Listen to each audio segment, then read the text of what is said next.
Hello बच्चों लोग, कैसे आप सब। आई होप आप सब बहुत बढ़िया होंगे और बहुत शानदार तरीके से आप लोगों की प्रिपरेशन चल रही होगी।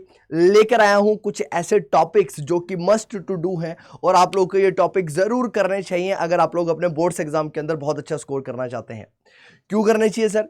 इसका मतलब ये बिल्कुल भी नहीं है कि आप लोगों को कुछ टॉपिक्स को छोड़ना है। टॉपिक्स आपको सारे के सारे करने हैं, लेकिन अगर अभी तक भी प्रिपरेशन उतनी बेहतर नहीं हुई है और सोच रहे हो कि सर अगर काश कुछ ऐसे टॉपिक्स मिल जाते कि हमारे 50+ मार्क्स आ जाते, तो लेकर आया हूं आप लोगों के लिए वो टॉपिक्स। जरूर करिएगा और आप देखिएगा कि पेपर के अंदर डायरेक्टली इनडायरेक्टली आप लोगों को ये क्वेश्चंस जो है वो देखने के लिए मिल जाएंगे। तो ये डिस्कस करते हैं वन बाय वन। इसका मतलब ये बिल्कुल भी नहीं है कि हम बाकी के सारी चीजों को छोड़ दें या फिर सारे के सारे कॉन्सेप्ट्स को हम लोगों ने नहीं करना है, लेकिन फिर भी कुछ इंपॉर्टेंट टॉपिक्स है जो मस्ट टू डू है, आपको किसी भी हालत में वो करने ही करने हैं। डिस्कशन करते हैं। तो सबसे पहले शुरू करते हैं सबसे ज्यादा आसान टॉपिक के साथ में, सबसे ज्यादा पूछे जाने वाले टॉपिक के साथ में। और पहला टॉपिक है national income and related aggregates का। अगर मैं national income and related aggregates की बात करता हूं तो टोटल 10 मार्क्स की वेटेज आपके ये 40 मार्क्स में से रखता है। तो यानी कि बहुत ज्यादा इंपॉर्टेंट चैप्टर है। उससे ज्यादा ये इंपॉर्टेंट है कि भैया ये चैप्टर बहुत ज्यादा आसान है और यहां से प्रैक्टिकली क्वेश्चन जो है वो फंसता है, यानी कि प्रैक्टिकल क्वेश्चन आना ही आना है। तो अगर मैं डिस्कस करता हूं आपसे तो प्रैक्टिकल क्वेश्चन 6 मार्कर के फॉर्म में आ सकता है, जहां पर एक क्वेश्चन 6 मार्क का रहता है, जहां पर दो ऑप्शन रहते हैं ए और बी, राइट। और दोनों ही प्रैक्टिकल बेस्ड क्वेश्चंस रहते हैं और वहां पर आप देखेंगे कि वहां पर methods of calculating national income से जनरली क्वेश्चन देखा जाता है। और मेथड्स क्या क्या? वैल्यू एडेड मेथड हमारे पास होगा, इनकम मेथड हमारे पास होगा और एक्सपेंडिचर मेथड आप लोगों को देखने के लिए मिलने वाला है यहां से। यानी कि इन तीनों मेथड से आप लोगों से क्वेश्चन डेफिनेटली पूछा जाएगा। तो यानी कि ये जो मेथड्स है कैलकुलेट करने के नेशनल इनकम को बहुत ज्यादा क्या हो जाते हैं, इंपॉर्टेंट हो जाते हैं। उसके बाद एक मल्टीपल चॉइस क्वेश्चन के तौर पर आप लोगों से क्वेश्चन पूछा जा सकता है, यानी कि जो 10 क्वेश्चन आपके पास एमसीक्यू बेस्ड रहेंगे, वहां पर हो सकता है कि एक मार्कर के तौर पर आपसे एमसीक्यू क्वेश्चन पूछ लिया जाए। उसके बाद थ्योरी आपसे 6 मार्कर के फॉर्म में पूछी जा सकती है, राइट। और या फिर आपसे क्वेश्चन जो है वो एक प्रैक्टिकल क्वेश्चन के तौर पर और एक थ्योरी के बेस पर भी क्वेश्चन को क्या किया जा सकता है, पूछा जा सकता है। अब पॉइंट ये बनता है कि क्या क्या क्वेश्चंस आप लोगों से पूछे जा सकते हैं। क्वेश्चन डिफाइन के फॉर्म में पूछे जा सकते हैं कि सर डिफाइन कर दीजिए नेशनल इनकम को, है ना, रिलेटेड एग्रीगेट्स को डिफाइन कर दीजिए, है ना, उससे रिलेटेड क्वेश्चन पूछा जा सकता है, राइट। और क्या क्वेश्चन पूछा जा सकता है कि किन किन चीजों को हम लोग नेशनल इनकम के अंदर इंक्लूड करते हैं, किन चीजों को नेशनल इनकम से एक्सक्लूड किया जाता है, इससे रिलेटेड क्वेश्चन पूछा जा सकता है।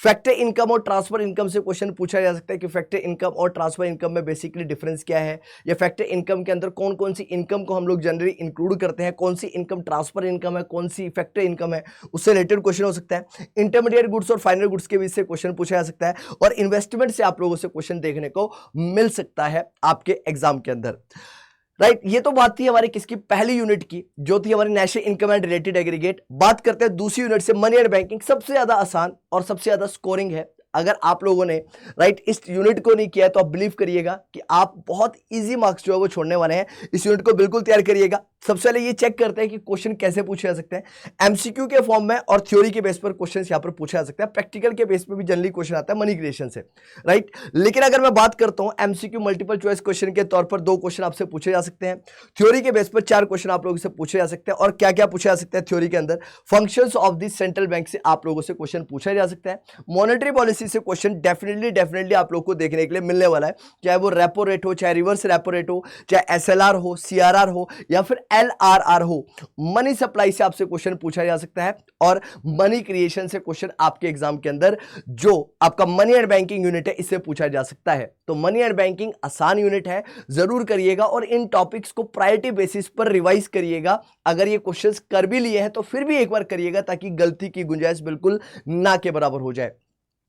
बात की जाती है तीसरा टॉपिक, गवर्नमेंट बजट।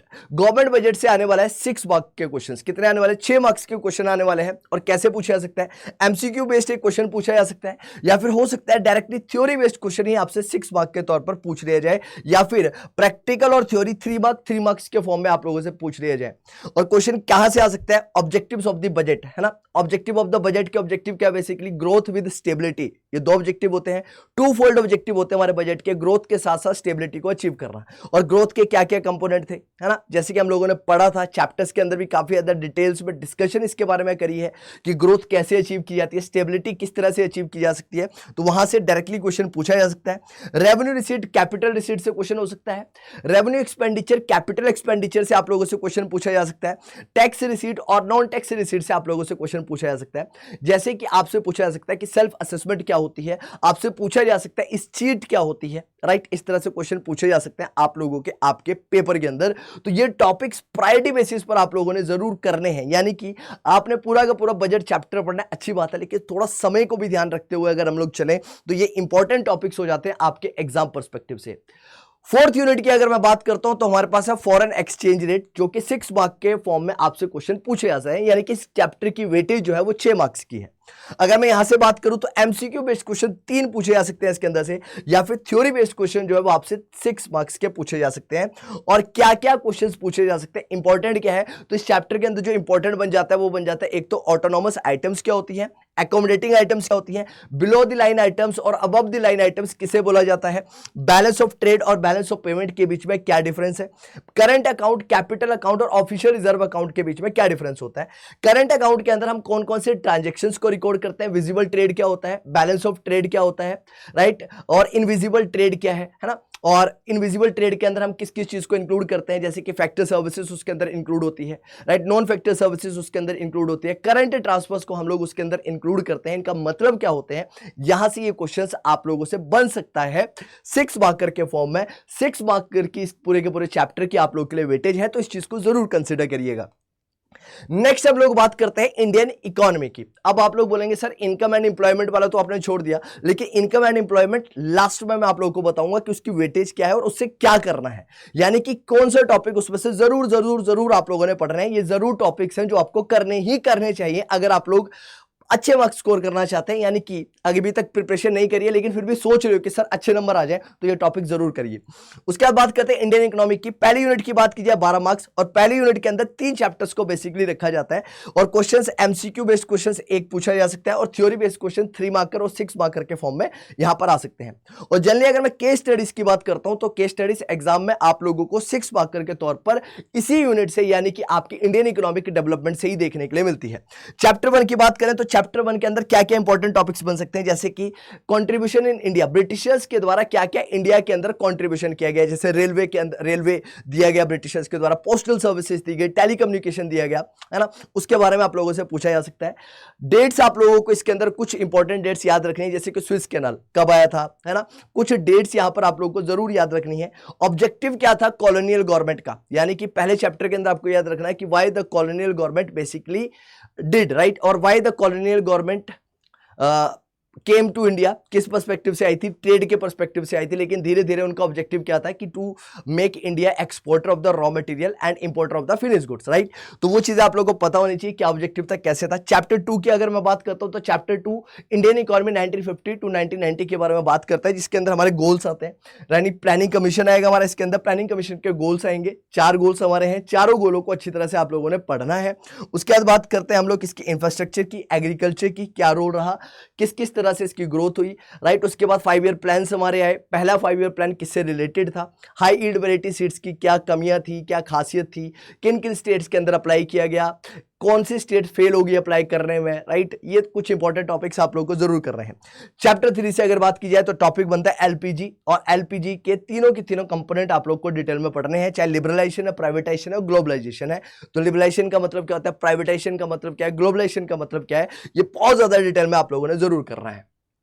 उसके बाद हम बात करते हैं, इसके बाद इंपॉर्टेंट चैप्टर्स हमारे पास आता है comparative analysis, China, India and Pakistan.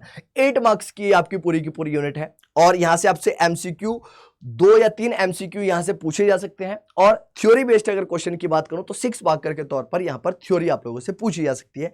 अगर मैं यहां पर बात करूं तो चाइना, इंडिया और पाकिस्तान के कंपैरिजन की बात होगी, तो यहां पर आपको पॉलिसी ऑफ चाइना, इंडिया और पाकिस्तान आप लोगों को पता होनी चाहिए कि क्या क्या पॉलिसीज, क्या क्या नीतियां बेसिकली इन कंट्रीज के द्वारा अडॉप्ट की गई, क्योंकि ये कंट्रीज आप लोगों को देखने को मिलता है कि लगभग एक साथ ही इंडिपेंडेंस लेती है, लेकिन उसके बावजूद भी चाइना डेवलप्ड इकोनॉमी की कैटेगरी के अंदर आती है, इंडिया डेवलपिंग है, पाकिस्तान भी डेवलपिंग इकोनॉमी की कैटेगरी के अंदर आती है। ऐसा क्या हुआ, है ना, किस तरह से प्लान्स को इंप्लीमेंट किया गया, चाइना के अंदर भी प्लान लेकर आते हैं, चाइना जो है डेलिबरेटली प्लान्स को एक्सेप्ट करता करता है, राइट।